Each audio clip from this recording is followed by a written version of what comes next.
I mean, I think everybody's right and wrong, because I think there's a cinema of the 50s. When people look at cinema purely from the point of view of directors, and I'm a director, but I think they go totally wrong.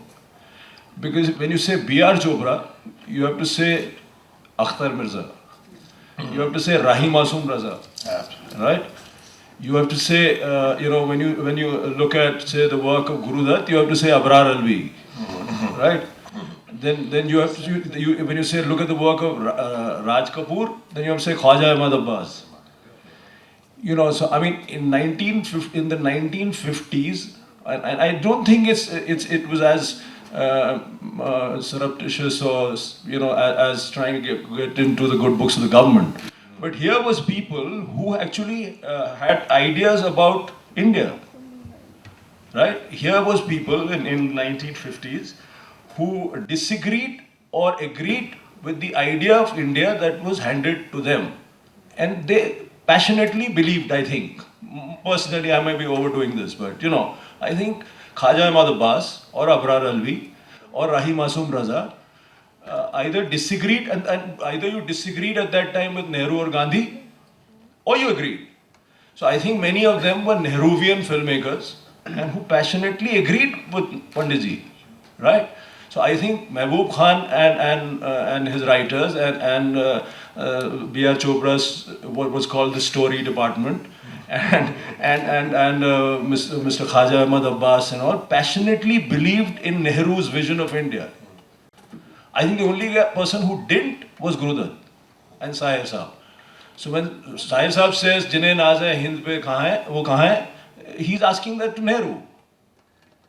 It's a question to Nehru.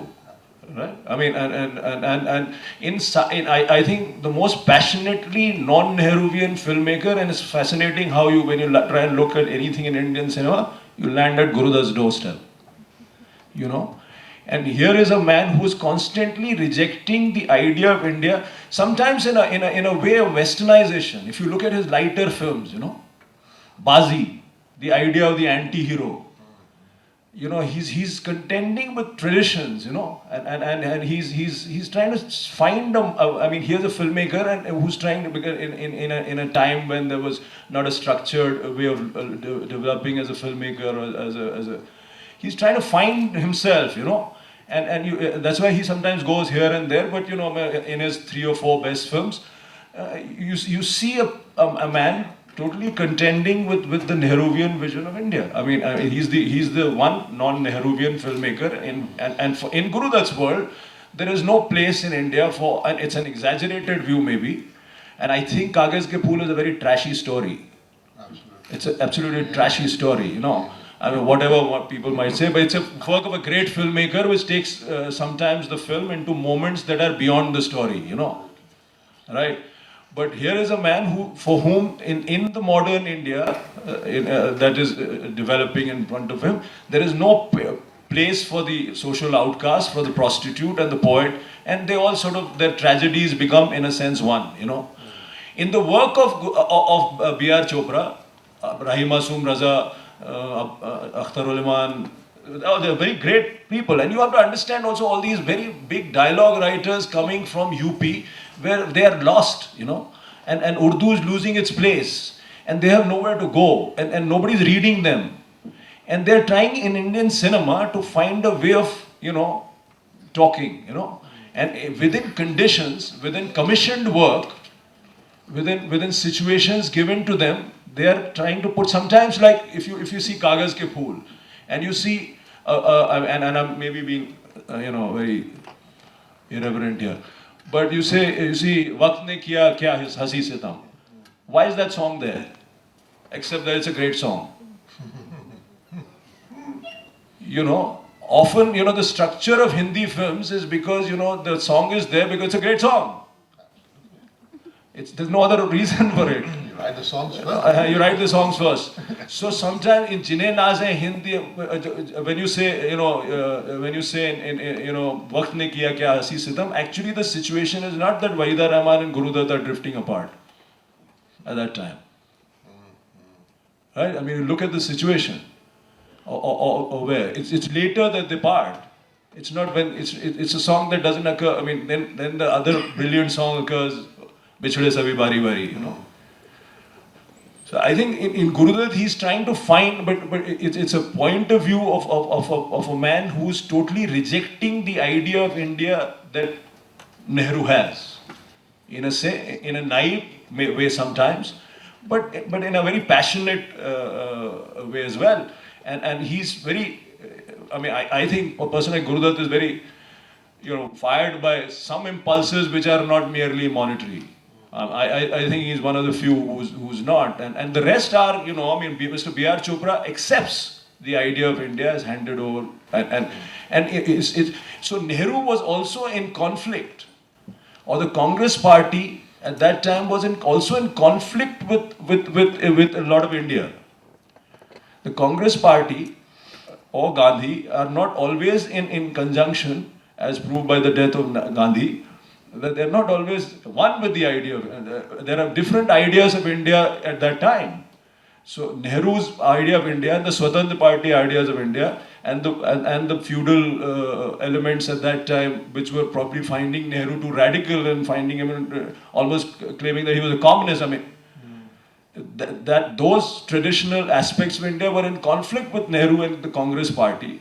And you see B.R. Chopra, Khwaja Ahmad Abbas, Raj Kapoor, aligned to that idea of Nehru. So therefore what Mani says, when Mani says that there is almost like a Congress Party directive there, and making films on that, it's not a directive. It's people who believe. It's people who are fired with the same ideas. And they are the writers, mind you, they're not the filmmakers. Those stories, the filmmakers sometimes are more interested in the spectacle, the song, the dance, the entertainment, Johnny Walker. But there's nothing wrong with that, I mean, there's another idea of, also they're all struggling with the state India of classicism in India, the art form, in the arts. And the Kishore Kumar is I think, a symbol of that. Why do we find him so attractive? Because he's opposed to everything that was supposed to be like an artist here. I mean, you were not supposed to sing like him. You were not supposed to behave like him. It's totally opposed to the idea of this classical Indian singer sitting and becoming almost like a folk artist.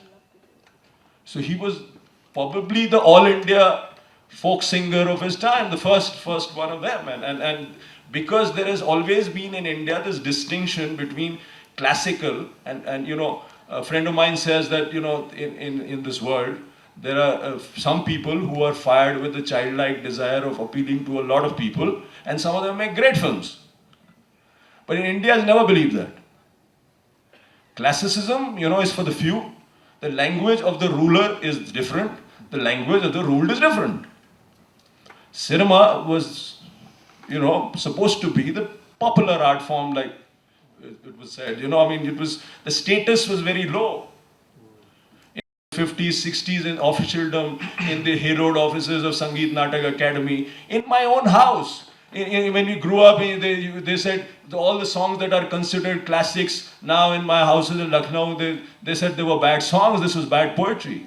This was cheap. And exactly what is said about modern film music today was said about Muhammad Rafi's songs in the 50s and 60s in Indian houses, whether somebody likes it or not. Absolutely. This is true. Absolutely. Now they are given the status of classics. Right? Because nobody knows the language anyway, no? Who knows? Okay, can 100 people tell me the meaning of Sahib songs?